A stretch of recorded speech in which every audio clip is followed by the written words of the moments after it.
and you're in competition with all these other media outlets because you're all basically showing the same thing. So if I've got the worst version of the same thing, no one's gonna watch my thing.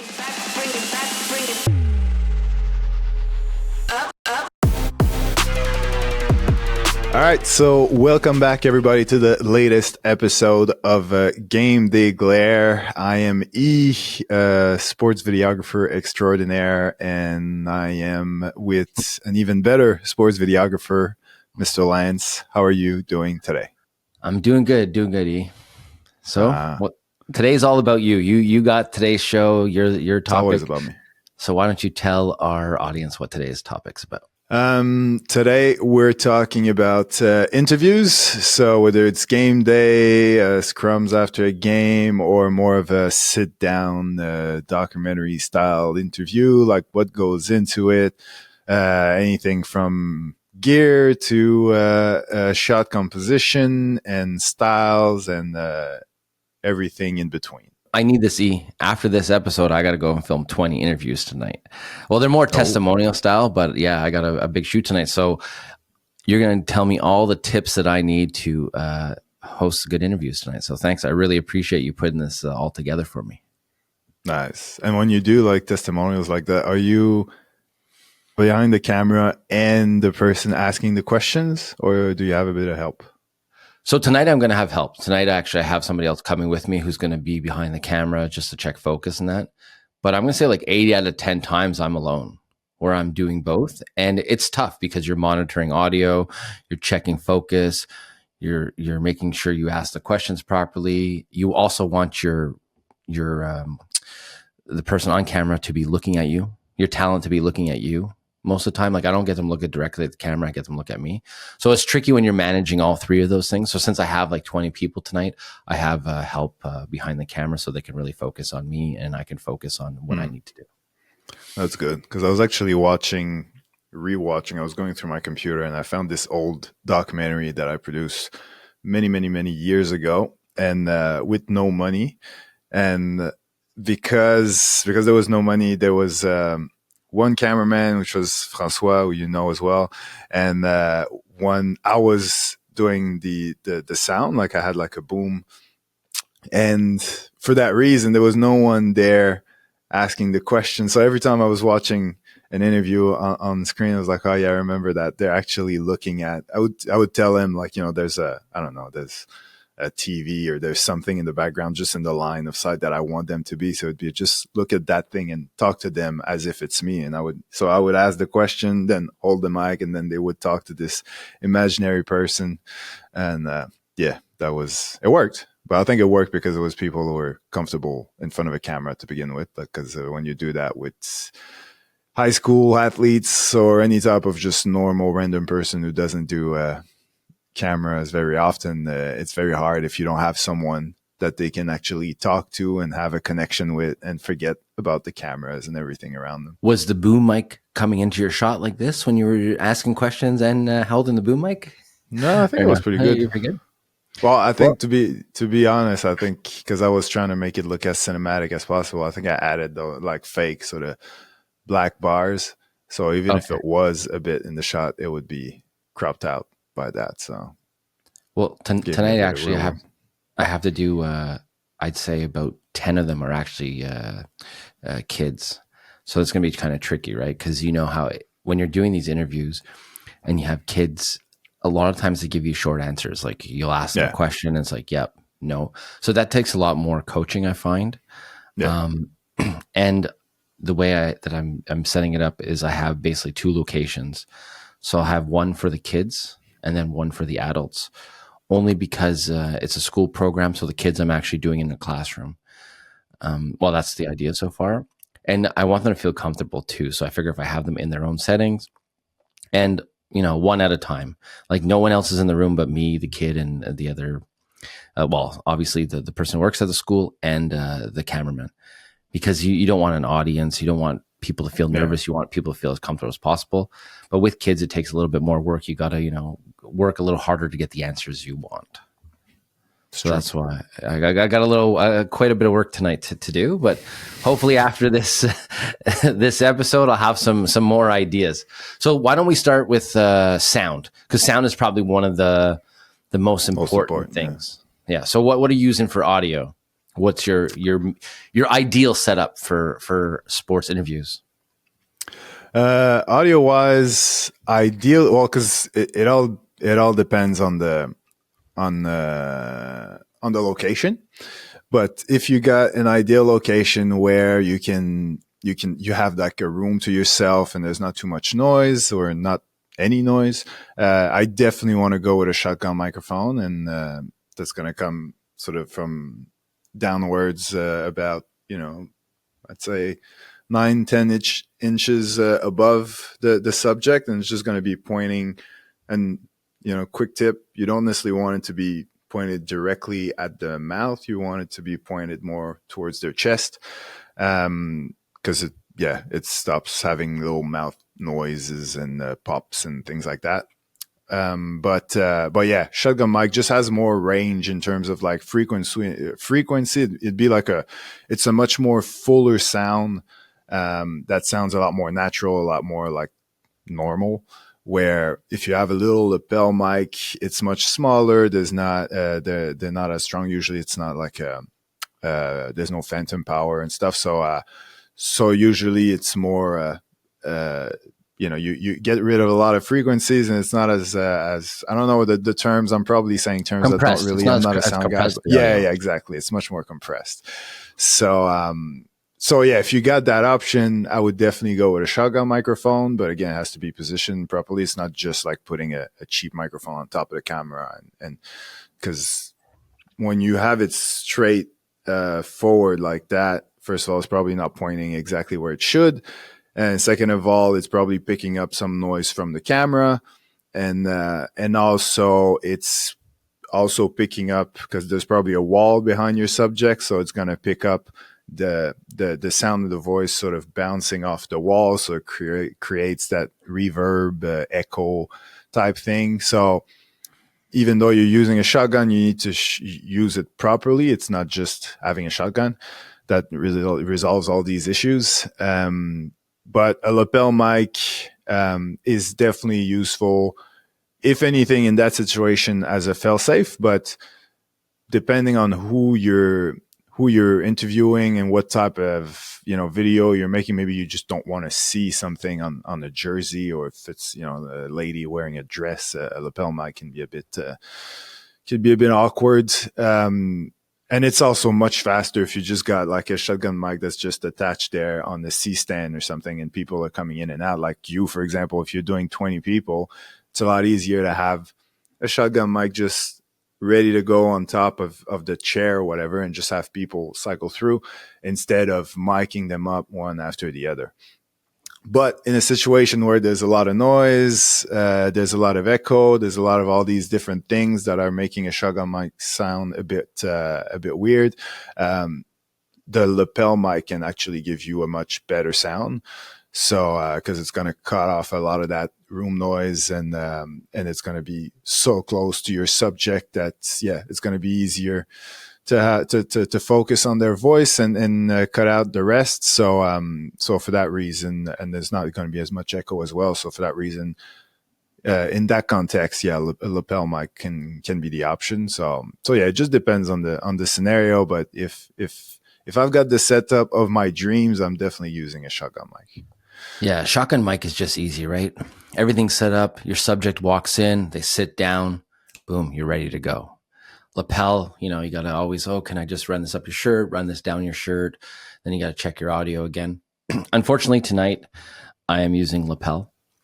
Okay. Only because having the two locations, I'm doing it pretty fast. Like it's a 4-hour shoot, so it's easier for me to do lapel.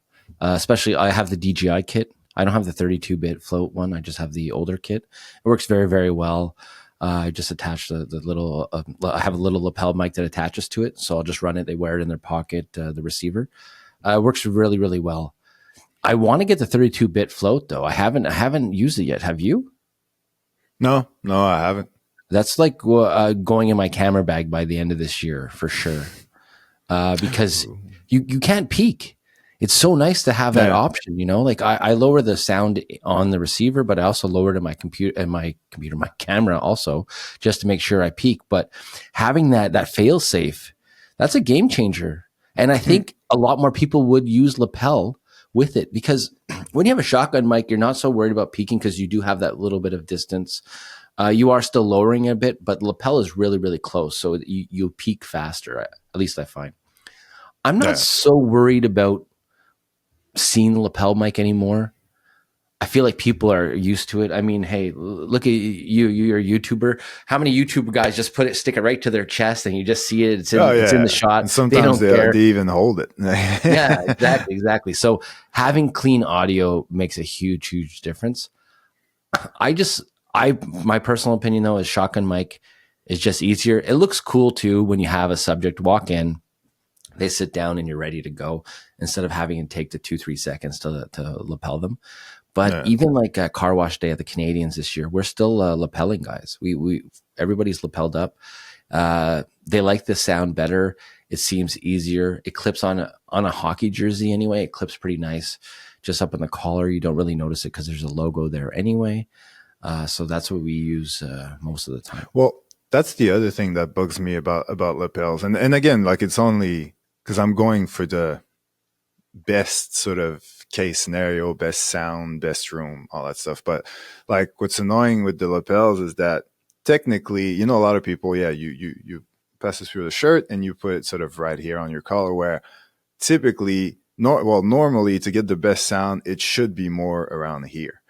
But Yeah. there's no real, unless the person is wearing a shirt, something that opens in the middle, there's no real way to put it there without it sticking out with the wire. So so if you really want to do that, then you're either sort of doing because I don't mind seeing the mic, but it bugs me to see like the cable sticking out, and it's probably all sort of twirled up, and looks like, especially if they're wearing something like I'm wearing, where it really like black really stands out. So yeah, so it's just having it too close. Sometimes there's friction depending on what's going on if they're moving around, and it's also, it is too close and it's blocked by the chin.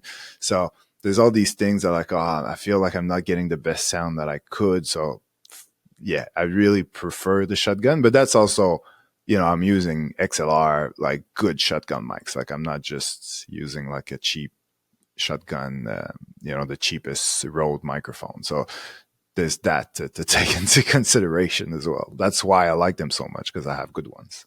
Rode Well, I doesn't have make any more good. cheap microphones. No, There are no cheap microphones anymore. those days are gone. You know what I do like about the lapels though, especially like the new digital systems like we have, is that you can record also on the receiver. So that's a good safety channel backup. You know, On the transmitter, you mean? Yeah. yeah, sorry, on the transmitter. What about you? Like, so when you're doing interviews and you have your XLR, are you putting it just direct to your camera, or are you into a Zoom recorder as a extra backup or as a failsafe, or no, straight into the camera? My shotgun mic? Yeah. Yeah, straight in the camera, but it's like cable, like it's not wireless, so there's not going to be any transmission, you know, problems. But yeah, straight in the camera. And usually I can split it because there's two channels. Well, there's even four if you want to, if you want to. But so usually by using my shotgun mic, I'll have it split into two channels.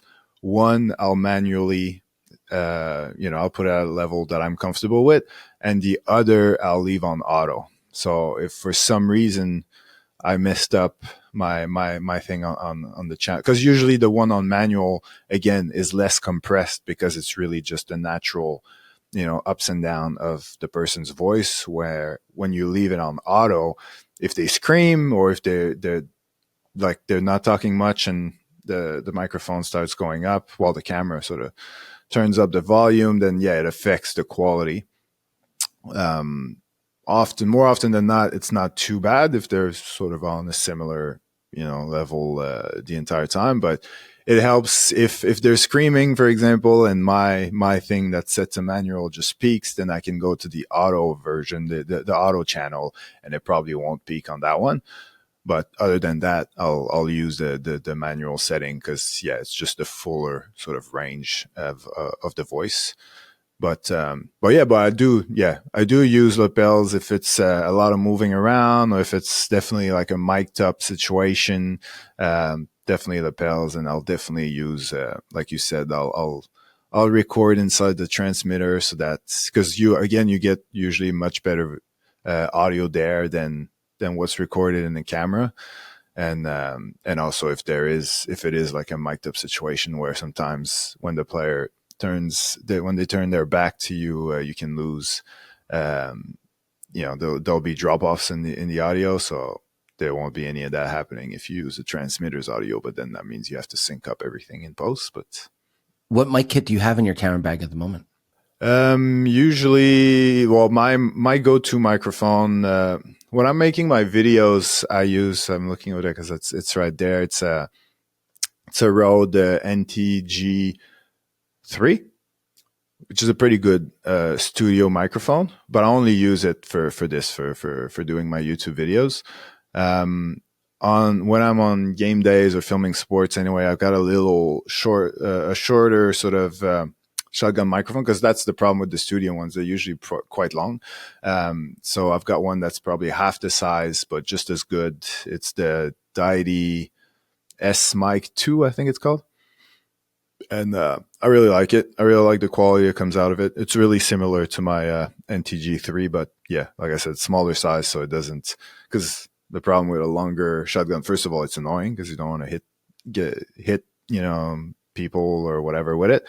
But also, it can get in your shot if you got like a wide lens. So a smaller one is definitely helpful for that. And usually that's my go-to. But I carry, if I do go into a situation where I might do interviews, I'll bring my DJI mic kit, which is 2 transmitters and 1 receiver. What about you? So I have the Rode Video 2 mic for camera, and I have an NTG3 that goes on the camera, and then and then I have the DJI kit. I did have a wireless Go-to kit for a while, but then like the first one.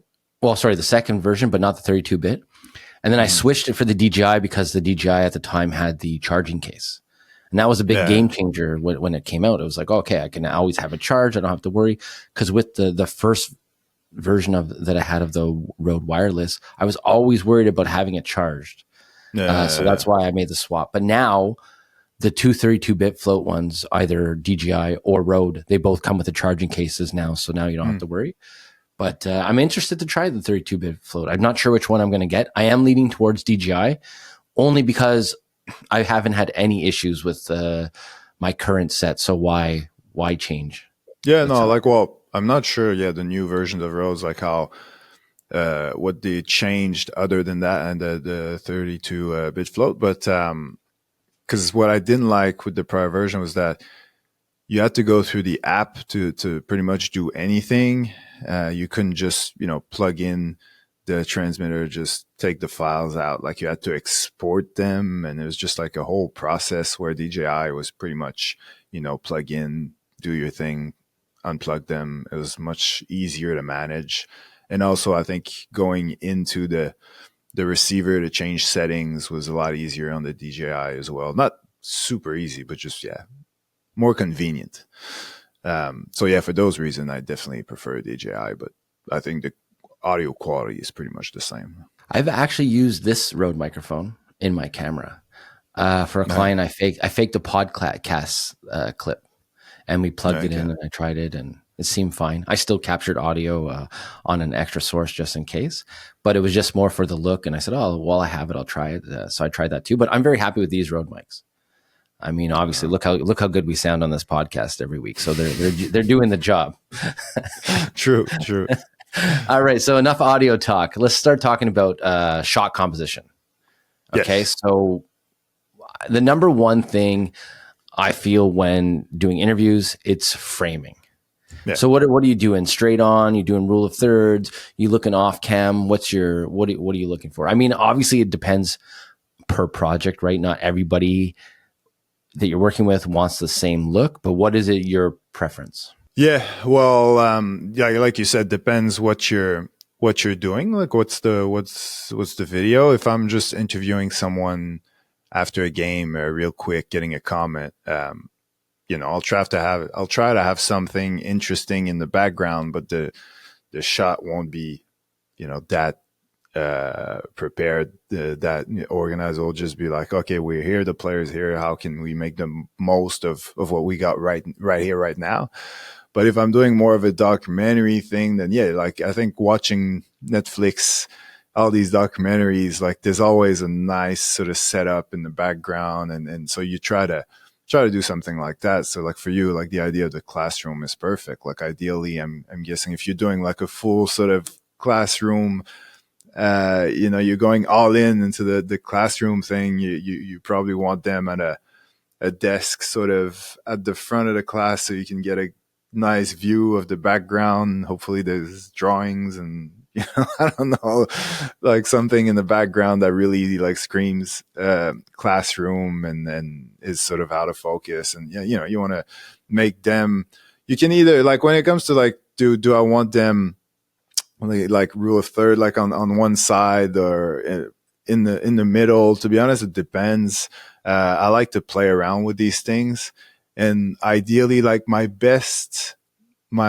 favorite thing to do actually is to have two cameras and have one that will be more of a wider shot where the person will be so more on the left side of the screen talking to me on the right, so like across the camera, so they're not looking at the camera, they're looking right next to it. And then the second camera is actually where I would be, and it's pointing directly at them, and actually they're not talking to me directly, they're looking into that lens, and it's like a super extreme close up and it's just their face. So I took that idea from 24/7 used to do a lot of interviews that way.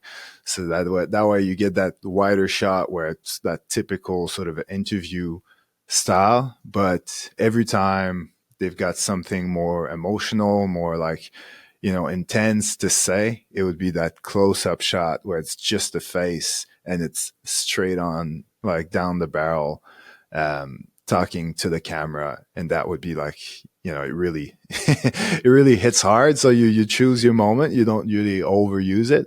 But yeah, that's my ideal setup. But I don't always have two cameras, obviously. And it just depends on what I'm doing. What about you? Well, talking to the camera on a straight on, I feel like gives more emotion. I mean, like I'm doing right now, where most of the time I'm looking at the screen talking to you, but look at the emotion I'm giving you right now by talking to the camera. Like you feel like I'm talking to you. Yeah, you, the listener right there, I'm talking to you. In sports, it's tricky. Two camera setups are great. Okay, so I usually do rule of thirds. I'm a little to the left or right of the camera, and I have the subject talk to me. Now, did you see the reconstruction of the Montreal Canadiens on Crave? No. Have you seen any of that? So they have the guys pretty much talking straight to the camera. It's more of a medium shot, so I'd say like head to maybe chest high.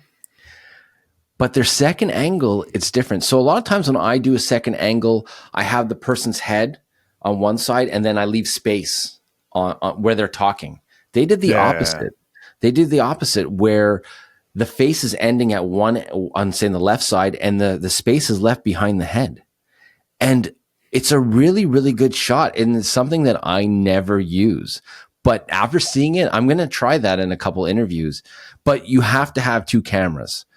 You have to use your B camera for those shots. And that's what people don't realize. Your A camera, you want safe. That's why it's the A camera. That's what your go-to. If you're stuck or anything, that's the shot you're using. Your B camera is where you get to be creative. You get to, try things. You got to, try a couple different angles. You can move it around even. Like I've even in interviews, I've moved it around from the left side to the right side, or even sometimes if I want to make an appearance in the shot or my camera or the lights, I'll put it back there or I'll get someone to move it. So you get like the behind the scenes look of the interview also. I find that works really, really good. Yeah. But 9 out of 10 times I'm playing it safe. I'm having them look a little off cam rule of thirds, and then my B cam is like say a 45 degree from my A cam. And sometimes as well, you can have it on what do you call those things? It's like it's not a jib, but it's like a rail, and you can move your camera from left to right, and it's like Yeah, they have some good motorized ones now. I've been yeah, on a shoot where they've had one, but I didn't program it. Like the guy came in, the guy who owned it, he programmed it. And basically throughout our interviews, it was just moving from left to right, nice and slow. And man, it made some nice shots. I've never looked into purchasing one, but I'm sure if I did enough interviews, I think it would be worth it to have, because it would save you from, it would save you from having a section shooter, because it does movement yeah. for you, no? Yeah, because I think they sort of went out of fashion when gimbals came along, because people would use those to make I can't remember what they're called, but like yeah, people used to use those to make the moves that we now Sliders, do a with slider. gimbals, like a slider. Exactly, that's what I. Yeah. So yeah, you'd use that to do all these different camera movements and like push in and just like push out and stuff like that. Where now people would just use a gimbal, but for an interview, for a setup where the person's not moving anywhere, and you can program them, like you said, to just keep in the loop doing that same movement and pointing at the same place the entire time. So yeah, they're good for interviews, and you don't necessarily need, like you said, a second shooter, which you would need with a gimbal. At the Habs, we had a big slider when I was there. And I remember we set it up a couple times to do shots of the door and locker room. But Mm. it was big. Like, so you had two tripods holding it up, or two Yeah. light stands holding it up. And then you had this it looked like a little car that your camera went on with wheels, and you'd have to push it. But it was hard to get the right speed every time.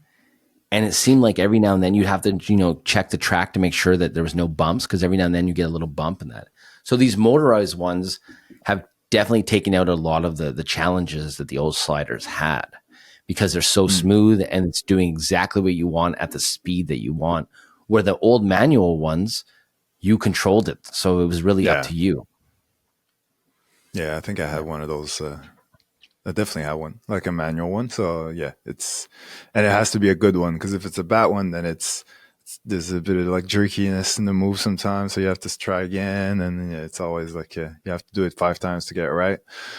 So yeah, the new ones are much better now, but there's also like little small ones that you can just put on the desk, but yeah, no, they're good things, but I've rarely used them, to be honest. What about But for I your would love YouTube? to. Would that be handy for your YouTube channel? I guess if I was to set up, like, yeah, if I wanted to make the shots a bit more dynamic, but what happens is that my room is actually not that big, and if you turn the camera 10 degrees to the left or to the right, you'll see shit I don't necessarily want you to see. So it's like, you don't want to see my clothes horse drying off my sweatpants right now. He's putting on those sweatpants right after this podcast, by the way. Yeah, exactly.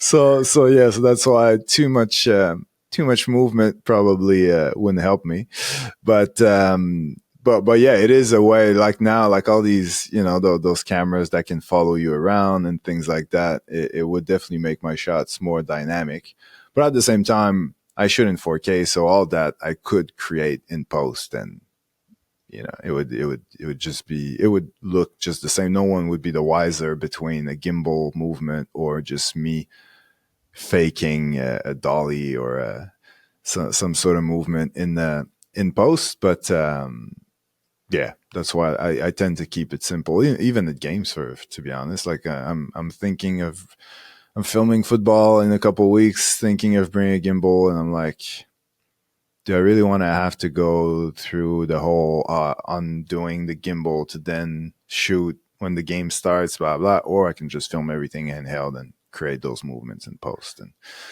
I'm leaning towards the second option. But see, that's where that little DJI Pocket 3 would come in handy, because you don't have to worry about it.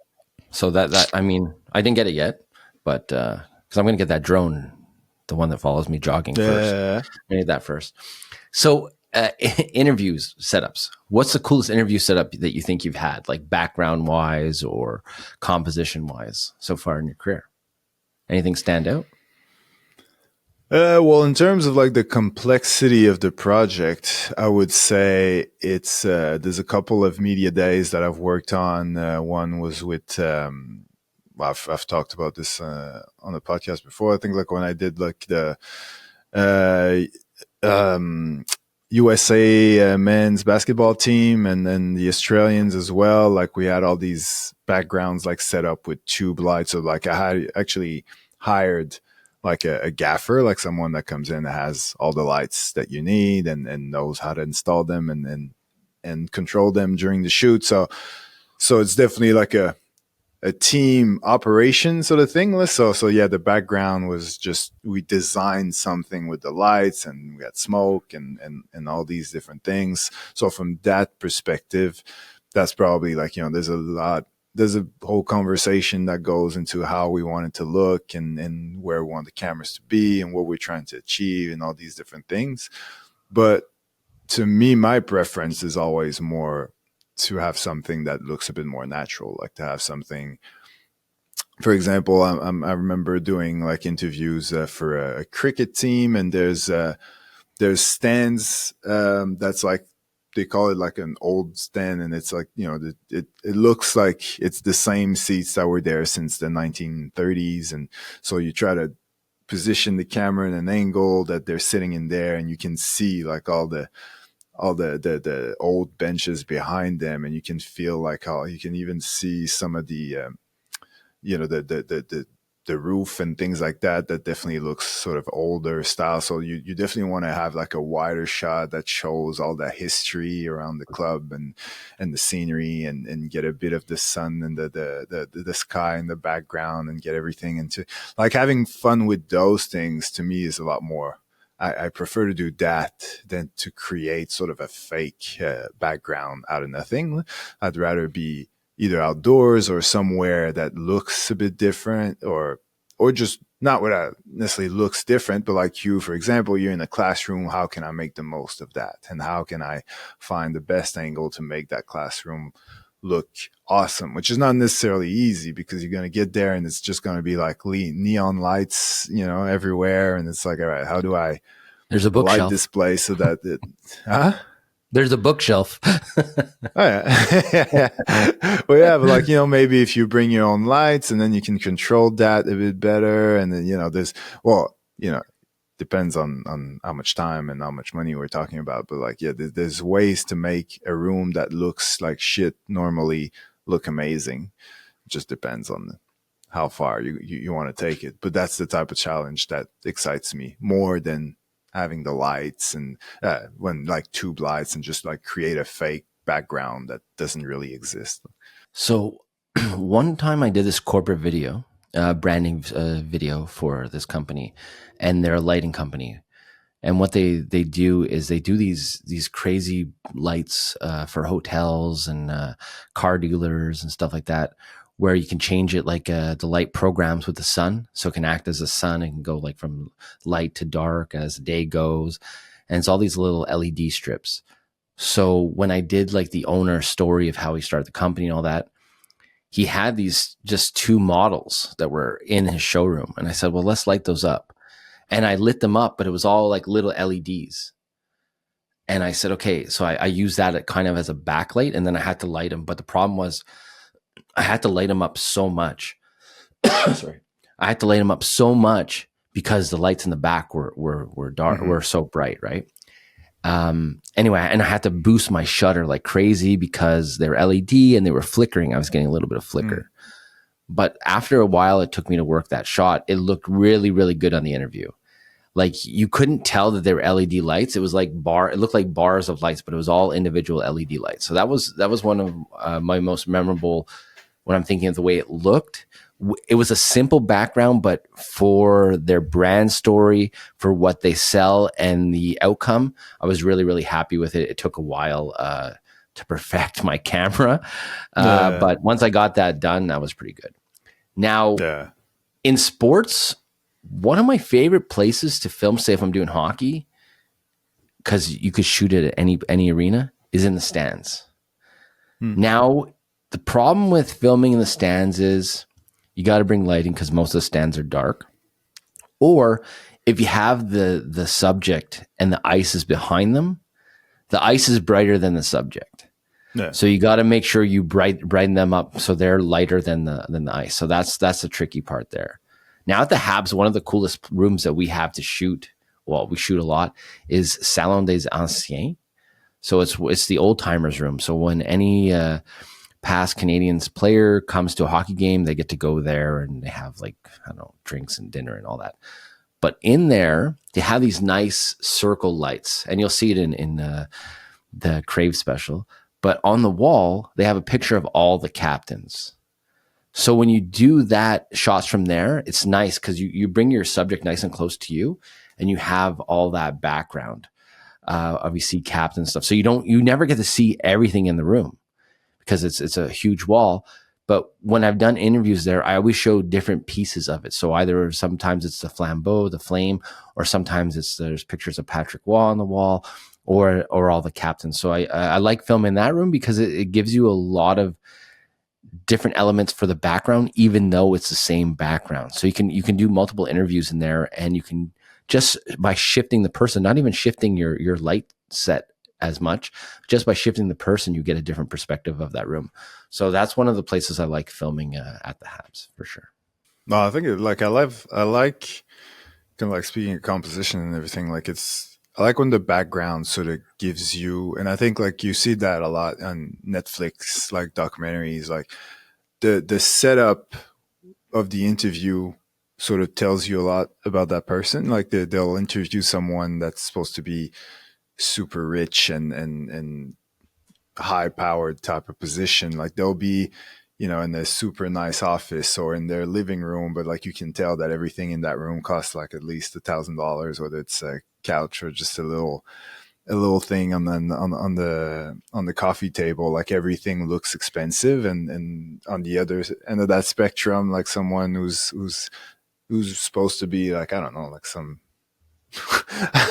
some random person, they'll be like in a super sketchy place, and everything will look kind of grungy and dark. And so that I like sort of using the background from that perspective. So whether like with sports, I guess it's more about what's the person talking about. So maybe if it's something a bit more dark, a bit more personal, maybe you're in the locker room and it almost feels like you're alone with him in the locker room, and it's a bit more of an intimate sort of conversation.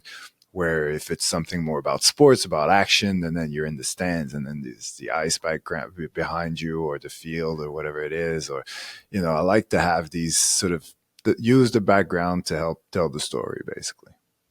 Well, and that's what it does. It really does. The background helps enhance your storytelling. I mean, you don't always get the ideal background you want, and you have to think about that as a filmmaker or a sports videographer. Is then let your subject tell the story. Then if your background's not helping you out, Like if you look at our background, my background, I got pictures from when I worked in that you would swear he was a mechanic or a carpenter with that toolbox. I don't know what he's got in there, but I mean, I guess he's handy. He's always telling me about these construction projects. Well, I think he was working at his neighbor's construction project. That's why he has that construction box in the background. Exactly. I moonlight as a construction worker. So, listen, what's the basic equipment that we need then to do proper interviews? I think you need, well, I was going to say camera. To be honest, interview is something that a really good phone camera you could get away with using a phone in the sense that it's stable. It's like one shot, so it can be sort of close and high quality. Like the phone is at its best in a situation like an interview, for example, like visually speaking. So, but ideally you want a camera so you can plug like good microphones in it and everything. But yeah, camera, I would definitely use, especially if it's just a one camera thing, a tripod, just so that it's stable. I can frame my shot perfectly, lock it in, and know that it's good. I might push in from time to time to just get like a closer shot. But if you're handheld and you're about to interview someone for 20 minutes, towards the end, it might be a bit shaky. You might be, yeah, you're better. The less you have to worry about handling the camera, the more you can focus on the conversation. So definitely, I recommend the tripod. Having at least one camera on the tripod, and and other than that, well, we already discussed microphones, but lighting wise, obviously there's different lighting techniques. You can either go front on and go more for a traditional sort of interview style, but if you're doing a documentary, then maybe you want to come at an angle and create some sort of, you know, basically perspective on the face where there's a bit of shadow on one side and whether the shadow is just a little bit or half or sorry. But yeah, that's up to you and the style that you're going for. Usually, typically, you want roughly 45 degrees and a bit higher, sort of coming down, things like that. But I like as well, if I'm doing an interview outside, I definitely like to use a diffuser, like one of those. You know, you can buy like a 5-in-1, which is like either a reflector, silver, and it's like gold on the other side. And if you take it out, well, if you keep the cover, then it's black. So it can be just like a sunblock sort of thing. But if you take everything off, then it's a diffuser.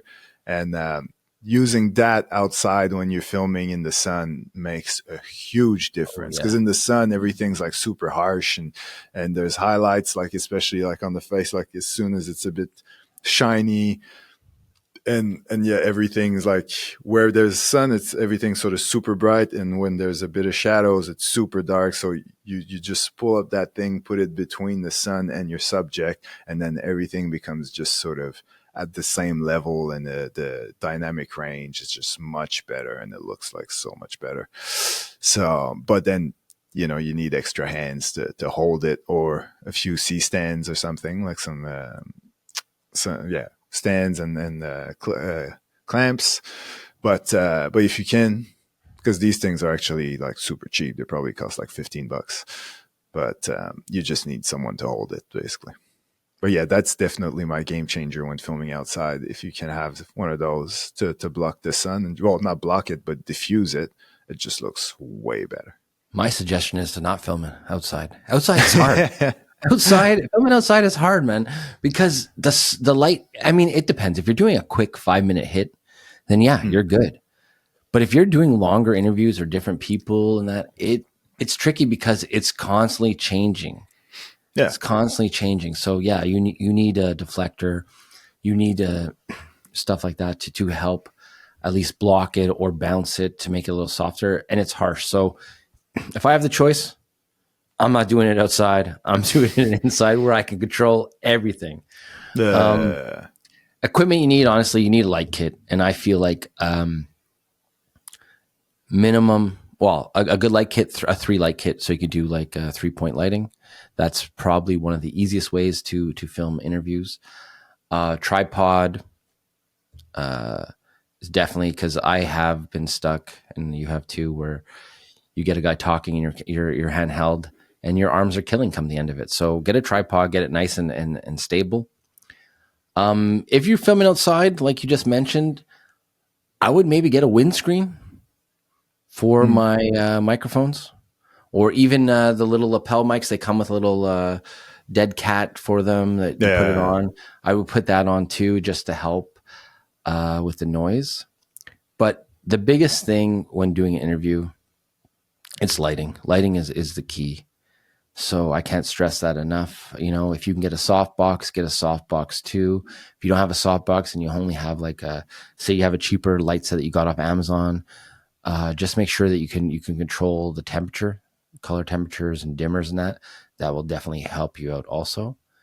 And the other thing, gear is camera. Yeah. A phone. I've never done an interview. Oh no, sorry, I did one, that HBO one. I remember talking about that was the only one that I ever done, but I never set out to plan to do an interview on a phone. And when I'm shooting, I'll use my DSLR and I'm going to have it opened as wide open as I can to get that nice bokeh in the back, get it nice and blurry. That's the goal I'm going for. 9 out of 10 times. Actually, who's kidding? Who am I kidding? 10 out of 10. That's what I want. If my client wants something different, then I'll do it different. But if I can control it, that's what I'm going to do. Now, we've been talking about interviews. We've been talking a lot about studio, right? But what's the difference between like a game day interview and a documentary interview? Because Yeah. game day, you're not getting that nice setup. It's run and Uh, gun. So what's the difference for you, or what can we tell our viewers is the difference who haven't experienced a game day interview? well, like you said, like, yeah, it's about you don't have any lights, or maybe you've got like a little spotlight on your camera, but that's about it. And it's if we're talking like just post game, there's probably tens of people around you. They're all talking, they're all screaming, they're all doing like a bunch of things. So you just got to make, and also like it's not like you said, it's probably not like a sit down 20-minute interview. It's just like a quick soundbite type situation. So it's more about getting it done. You're not really super worried about shot composition, things like that. You're more worried about getting the shot, first of all, especially if it's a scrum where there's like 10 cameras pointing at the same person. Obviously, there's a few positions that are pretty good, and then the other ones are sort of trying to fit my shot in between two heads, or I'm a bit sideways and things. And if your job is to get that soundbite for the 6 o'clock news, the sideways shot is not necessarily going to cut it. So you definitely have to fight for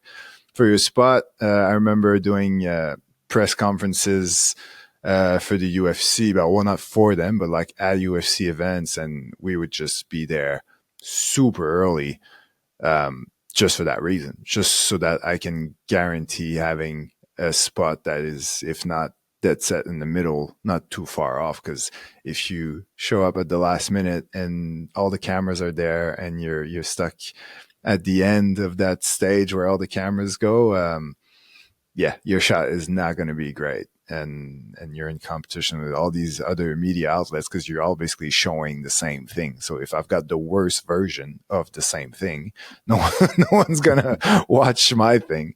So yeah, that's a big part of it. And scrums, I've seen fights, fights, people a bit of pushing and shoving because they're all trying to get the shot and they're all in each other's ways. A bit like a wedding where like the photographer and the videographer are sort of fighting for the same shot. But yeah, so there's a lot of that going on. But you actually know more about this stuff than me. So like you're much more of a game day action than I am these days. So what would you recommend to someone who's gonna, let's say, do a post game interview, whether it's a scrum or just quick interview with a player one on one? Like what would your Well, kit be, and how would you handle it? so let's set the scene, okay? So I haven't done scrums in a while but I used to. So I would finish my camera at the Zamboni tunnel and then run to a locker room where I would literally switch cameras, boom, switch cameras, and then go in the locker room. And the way it works at the Habs is there's this big metal door and it opens up. But while you're outside waiting, you got what, 15, 20 people beside you waiting. And when that door opens, there's like what, 2 or 3 guys in the room. And now you walk in and you got to make a choice. Who am I going to? So usually you're working with someone from marketing. They're holding your mic and they decide, okay, we're going to this person. And that's where the kind of battle starts. You're stuck and you're kind of jockeying for position and elbowing, and finally you get your shot. Sometimes you'll have a light on your camera depending, or you're filming and some guy turns on his bright light and boom, it messes up your shot. So you have to react fast by, changing your ISO or your white balance. It's not ideal. But luckily the situations I was in, I was only controlling the camera. I wasn't controlling the microphone. Someone else was holding the mic and asking the questions. Now, And you've can been in you a situation tell one time where people you did why both. that's better? What? Can you Sorry? tell, like, do you know why that's like, why would you do it that way? Why do you have a hand mic and not just a shotgun mic on your camera? Or, well, obviously you're not going to lapel the player, but Yeah, it's much easier with a hand mic because you're getting in, they're answering especially when you get your question answered. It just makes more sense audio wise because there's a lot of noise going in the background. So it picks it up better, to have it right there. Because well, that's the thing. Those there's hand other mics, questions. they're made for the mic to be close, and so that, because basically it blocks It's out everything omnidirectional. else. Yeah. So, but like everything that's a bit too far, gets blocked out. So in a room where there's a lot of noise, there's a lot of people around you talking and making all sorts of noise, those hand mics, they block a lot of that. Where the shotgun, I know that it's like unidirectional, it's not supposed to pick up on the sides too much, but there's walls everywhere. So it bounces, all these noise bounces and bounce, and they go back into your shotgun, where the hand mic will do a better job of canceling all that and just focusing on the one sound that's coming in from like super close. But the downside of that is when they do like a, like a press conference, and there's like, let's say there's 3 people sitting at a table and there's just 2 of those hand mics on the table, super far from them. And then, yeah, the audio is terrible. But if they're actually holding it, or if a journalist is putting it up to their mouth, then that's how you'll get the best sound for sure in those Exactly. noisy scenarios. But anyway, keep going. Sorry. So also in a scrum, what's handy is a monopod. If you have a monopod and you can use a monopod, it will definitely help you because you could do 2, 3, 4 interviews in scrums and switch from guy to guy, but your arms are getting sore. You're trying to stay as stable as possible. So if you have a monopod, use it. And the reason why I have a monopod, not my tripod, is because my tripod is reserving my spot in the press conference room. Because usually after scrums, now you got to run to the press conference room and get the coach. So your tripod is there holding your spot, because like you just mentioned, you need a good spot. So that tripod is holding your spot. So scrums aren't easy. They're tough. And I mean, especially dealing with players after games, if the game didn't go well and you have a question that they don't like, you can get some snippy answers, you can get some fast answers, or guys don't really want to answer stuff. So it's really tough to try and get the best out of guys after a loss. After a win, life is great. You can ask them anything you want, and they're pretty. They'll answer it. They'll go along with it. But learning how to manage the room, manage the players. I mean, it helps when you're with a pro sports team and you're around the players quite often, because you kind of get to gauge who the individuals are a bit. But when you're just doing it every now and then, play it safe, ask safe questions if you can, and just get safe shots. Because scrum shots don't last that long, unfortunately. They're not evergreen, where an interview, a documentary interview, is more evergreen, where scrums are more about the moment, about the game, about that instant. Going to press conference, one of the audio hacks we do is we have a soundboard. Now you need it's like an XLR input for your microphone. Now you stick that in, they have an audio box, and you can stick that in there, and that's how you get the cleanest audio to your camera. Or some places will allow you to leave your mic on the desk or podium where the coach is talking. So that's another way to get clean audio. If not, the easiest trick is, if you have a shotgun mic, get as close as you can, and you'll have to work on it and post a bit. Yeah, but yeah, that's always a bit. It's always tough. It's tricky. Yeah. It's not fun. But I mean, if you're stuck, you have no choice, right? There's times where you have no choice, and you do what you can with what you have. And yeah, I've been stuck sometimes with just a shotgun mic and getting audio, and then you're denoise this and take out this background, and it's tough. But as video editors, sports videographers, these are the hurdles that you're going to encounter. And you always also, if you're filming for someone else, it's always good to let them know which audio track does what. Because I remember filming and I had, like I said, like channel 1 was the auto setting of my shotgun mic, channel 2 was the manual setting, and then channel 3 and 4 were the DJI mic for a few interviews that I shot throughout the day. But then I'm watching, well, before, I don't think they made it to social media before I caught it, but we had like a frame.io sort of thing where I could see what had been edited with my content, and the person had just basically whatever audio came out when they put it on the timeline, that's just what they were running with. And you could hear a lot of background noise because it was was coming from the shotgun mic, and we were doing an interview like in the hallway where there's people buying hot dogs, and there's just tons of people in the background. Like, just tell them. So I sort of emailed the person who hired me, like, by the way, just tell them to use like track 3 and 4, which are the wireless, the lapel mic. Like, it's going to sound way better.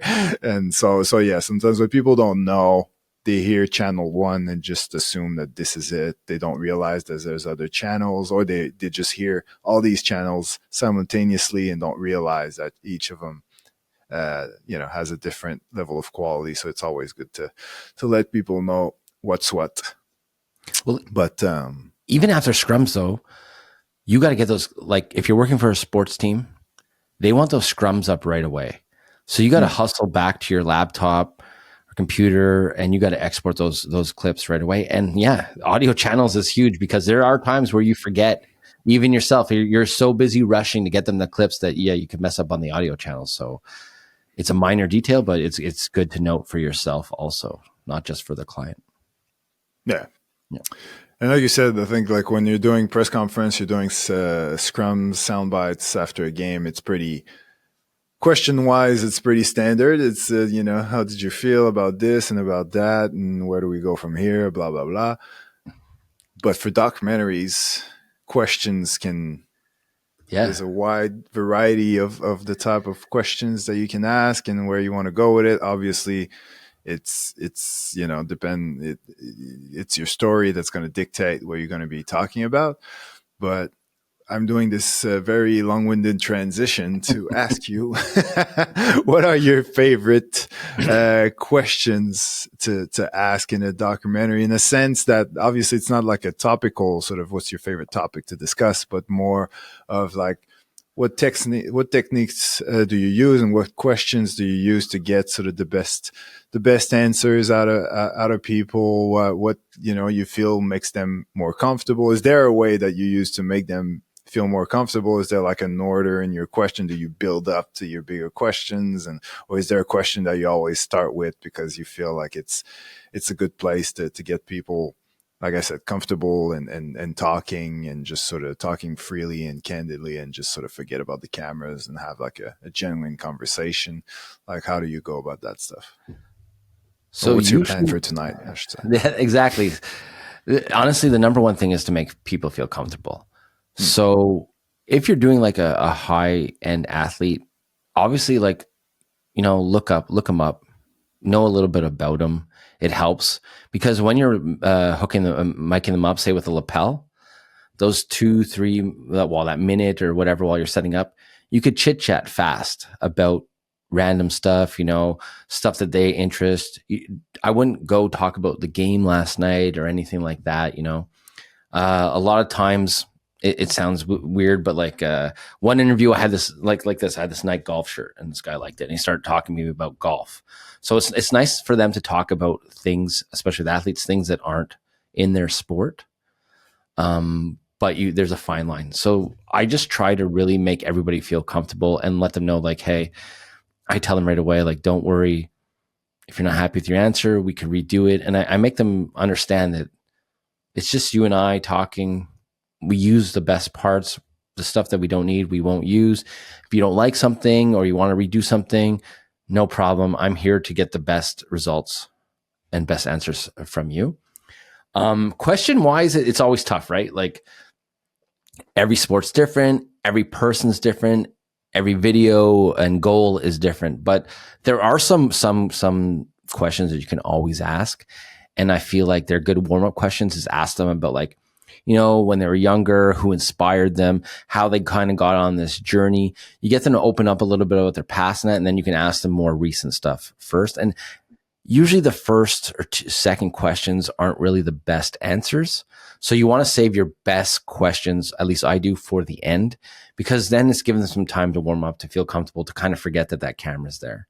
Even you and I, like when we first started this, we would talk and be like, okay, we're going to press record. And every time I press record, I felt a little bit nervous. But then once we do the intro, because that's the part that I stress about all the time, is like, me and you are always like, hey, who's going to do the intro? Because I'm always afraid that I'm going to forget the subject, or I'm going to say the wrong name, or I don't know. I'm always afraid of something. But once we start, I'm warmed up and I can ramble on for what? We're already at an hour. I could just talk about anything and it's no big deal. So in my interview process, I just make sure that my subject is comfortable, and I try to save my best questions for the end. Yeah, I'm probably similar.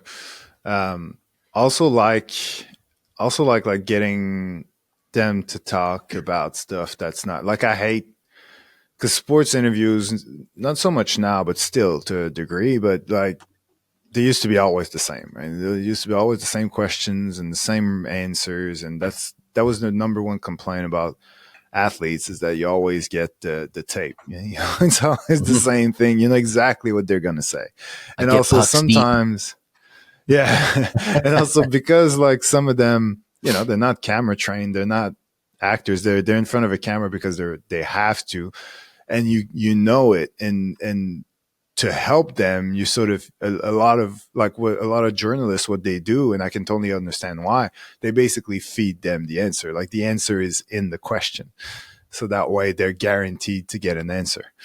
And but that, yeah, to me that is boring. So what I like to do if I have the time is to sort of get the player in a place where they're actually much more in the conversation, that they can sort of talk about things that they wouldn't they wouldn't limit themselves to the sort of, you know, athlete box, like answers box, and just sort of go outside of that and just answer freely. So like one of my favorite questions, and I'm sure I've told you this already, but like one question that I'll always ask is like, what do you think is the biggest misconception about you that people have or make?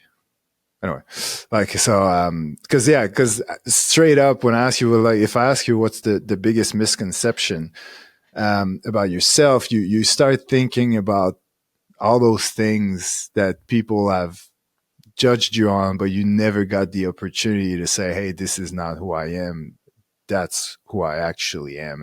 And then you get to open up about something that you're actually excited to talk about, because it's like, yeah, I finally get the chance to say, hey, by the way, I'm more like this than you think. And you're sort of happy that it's finally out there, and you finally had the chance and the platform to say it. And then if I like follow up on that and sort of build up, like all of a sudden we're having a whole different conversation that's much more personal and genuine and yeah, just honest. So those are my favorite sort of type of questions and interviews. And when I feel that the player is sort of getting into it and is excited about getting their voice sort of out there, I love it, and I try to make the most of it. I got a question for you because I do remember you bringing this up before. Where did you get that tip from again? Barbara Walters. That's what I want to hear. That's it. That's Hey, my Barbara girl. Walters. That's your girl. Yeah. Dateline, eh? That's what you watch? Yeah, exactly. I haven't watched it in a while. She's doing The View now, huh? I don't know. Really? I think so. No, Oh, I don't wow. know. No, I mean, It is no, it she's is a got good the. question though, because when you get guys thinking about how people see them in that, it makes them, open up and think differently. And that's the whole idea. And that's the trick of doing interviews is you don't want people to say the generic answers. You want them to speak from the heart, Yeah. and you want them to tell the story. And our job behind the camera is to get that out of them. And It's not easy. as a public person, guarantee there is a misconception that bugs the hell out of you. Like for sure. Yeah. If you're on the news once in a while, for sure there's something that's being said about you either on the internet or on TV that is annoying you. And if you know someone gives you the chance to sort of speak on it in a relaxed, not confrontational way, like of course you're going to be excited about it. So yeah, it's always the question that gets the best answer, and you can tell because straight away every time I ask this question, there's always a pause because they're like, I really want to think about this one and give the best answer possible. It's not going to be just a blah blah blah. Here's your answer. What's the next question? Like they really they think about it, and I often start the video with that because it just straight away it shows it's probably going to be my last question, but the video is probably going to start with that one because straight away it just shows you that this is going to be a very intimate, honest interview. You know what I mean?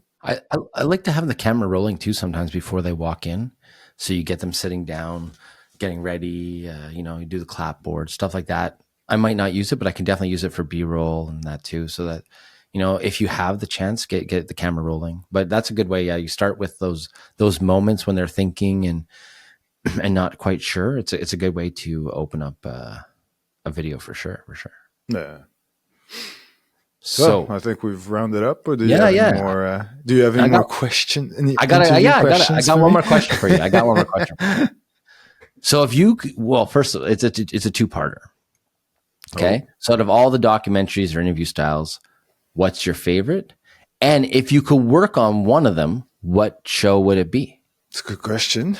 Well, I think, like I said earlier in the show, like that 24/7 was really one of the first shows, because that was before Netflix. That was before, a lot of the documentary series. Like it was before Hard Knocks, for example. So like 24/7 was one of the first ones, if not the first one of that type.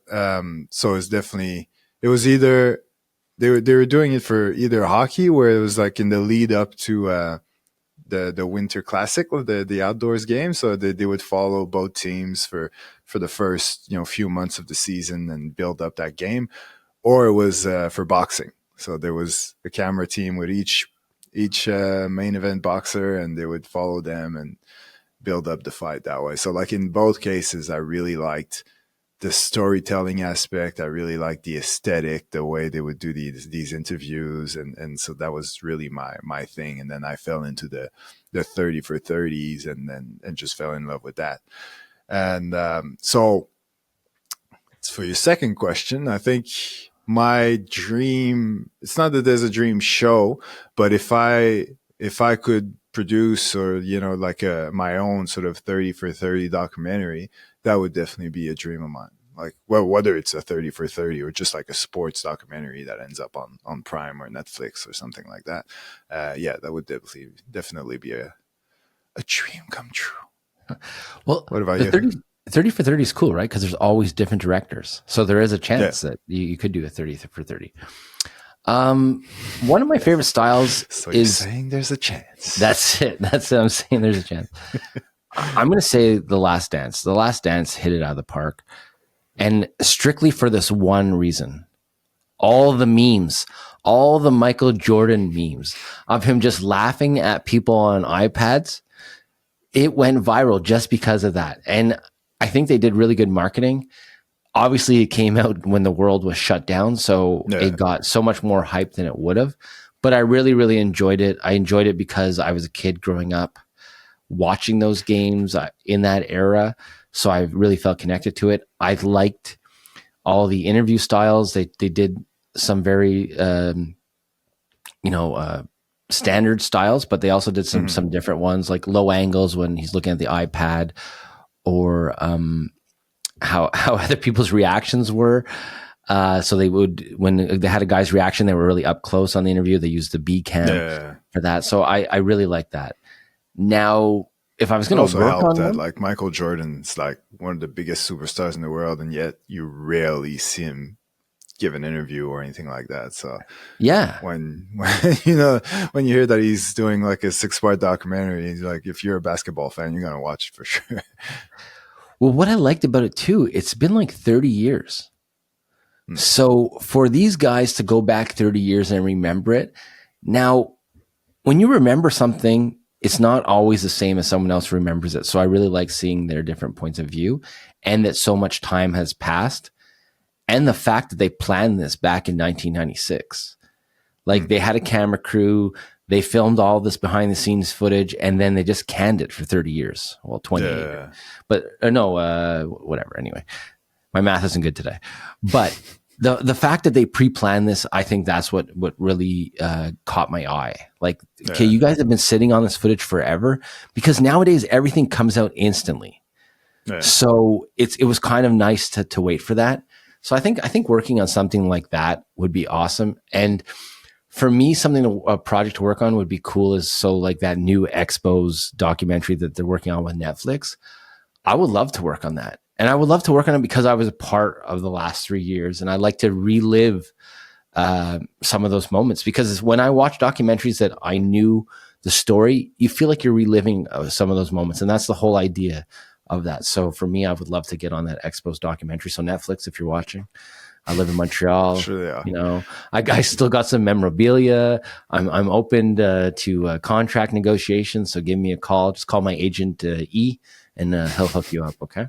But no, honestly, all joking aside, I would love to work on that project. I think it would be really, really cool. Never know. You never know. You never know.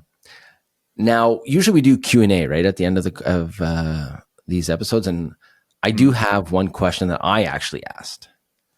So I'll share you guys with a question I asked.